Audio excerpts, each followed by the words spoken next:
La commission permanente de la région Normandie s'est réunie ce mardi pour accorder un certain nombre de subventions, des aides économiques importantes, des aides pour le tourisme, des aides pour la culture, des aides pour l'environnement, mais une des choses sur lesquelles je voulais vraiment insister, c'est l'accompagnement des lycées. L'accompagnement des lycées sur la crise énergétique. Vous le savez, la facture flambe, elle flambe chez vous, elle flambe dans vos entreprises, elle flambe aussi pour la région et pour les établissements d'enseignement.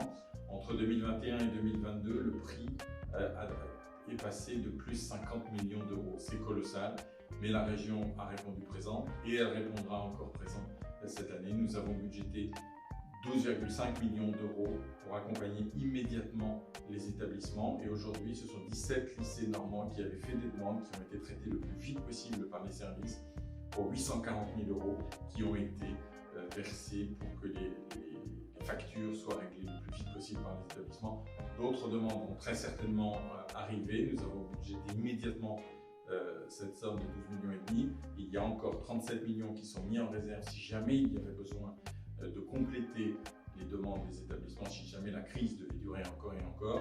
Nous allons bientôt sortir de l'hiver, on devrait voir les choses se calmer un petit peu, le chauffage va être moins utilisé et on espère que le prix de l'énergie va revenir à quelque chose d'un petit peu plus raisonnable. Mais surtout, je voulais vous assurer que la région répond présent, que nous sommes là pour répondre aux attentes et aux besoins immédiats des établissements au plus près de leurs demandes, pour qu'il y ait encore une fois pas de rupture, qu'il n'y ait pas de difficulté. C'est valable pour le chauffage, c'est valable pour l'électricité, c'est valable pour les denrées alimentaires qui elles aussi subissent une forte hausse et que les établissements doivent bien acheter pour que les cantines continuent à tourner. Donc tout ça est bien pris en compte au quotidien, au plus près, par un dialogue de gestion, un dialogue avec chaque établissement vraiment au cordeau pour que tout soit étudié, pour que rien ne puisse être écarté dans aucun des territoires de notre belle région.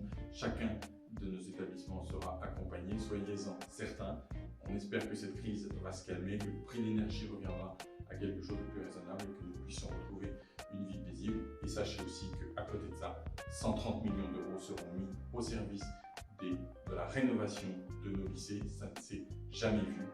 De l'investissement, de l'accompagnement pour que chacun d'entre vous soit certain que les jeunes Normands puissent apprendre dans de bonnes conditions et les enseignants enseigner dans de bonnes conditions et les agents de la région travailler dans de bonnes conditions.